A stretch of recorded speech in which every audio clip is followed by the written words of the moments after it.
আসসালামু আলাইকুম। বাংলাদেশ বিদ্যুৎ উন্নয়ন বোর্ডে এটি নতুন নিয়োগ বিজ্ঞপ্তি প্রকাশ করা হয়েছে। সম্পূর্ণ রাজস্ব খাতভুক্ত। পদের নাম হচ্ছে শিক্ষানবিশ SBA। এখানে পদ সংখ্যা হচ্ছে 587টি। অনেক পদ। তো এখানে আপনাদের শিক্ষাগত যোগ্যতা SSC পাস, বিজ্ঞান হতে হবে এবং কোনো পরীক্ষাতে দ্বিতীয় বিভাগ বা সমমানের GPA CGPA এর নিম্নে নয়। তো আর কিছু শারীরিক যোগ্যতার কিছু শর্ত রয়েছে। অবশ্যই সুস্বাস্থ্যের অধিকারী হতে হবে, কঠোর পরিশ্রম সহ বৈদ্যুতিক খুঁটি স্থাপনায় ওঠানামা সক্ষমতা থাকতে হবে, কাজের মাধ্যমে শিক্ষণের আগ্রহ ও সক্ষমতা থাকতে হবে, বিদ্যুৎ কেন্দ্রের পরিচালন বিভাগ বিদ্যুৎ উপকেন্দ্রের পালায় পর্বে কাজে আগ্রহী থাকতে হবে, শিক্ষা প্রতিষ্ঠানে BNCC স্কাউটিং শরীরচর্চা বিষয়ক ক্রিয়া কর্মে পারদর্শী প্রার্থীকে অগ্রাধিকার দেওয়া হবে।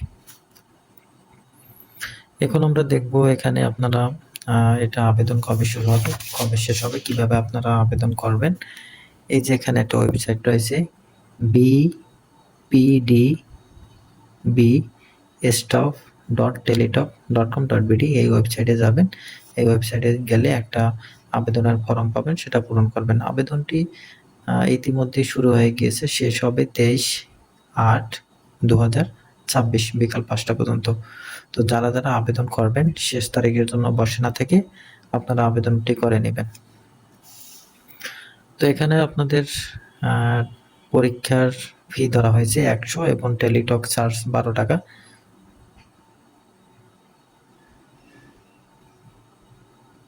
মোট 112 টাকা এবং ক্ষুদ্র নৃগোষ্ঠী, তারপর হচ্ছে শারীরিক প্রতিবন্ধী, তৃতীয় লিঙ্গের প্রার্থীগণ আবেদন ফি পাবে 50 এবং 6 টাকা টেলিটক সার্ভিস চার্জ, মোট 56 টাকা দিতে হবে। তো এই নিয়োগ বিজ্ঞপ্তিটি অবশ্যই এখানে দেওয়া রয়েছে। নিয়োগ বিজ্ঞপ্তির অপেক্ষমান তালিকা তারা তৈরি করবে। তারা প্রতিটা পরীক্ষায় মোটামুটি ভালোভাবে প্রিপারেশন নেবেন। দেখা গেল অনেক সময় অপেক্ষমান তালিকা থেকে আপনাদের চাকরি হয়ে যেতে পারে। তো প্রতিটা পরীক্ষা দেওয়ার চেষ্টা করবেন। সবাইকে অনেক ধন্যবাদ।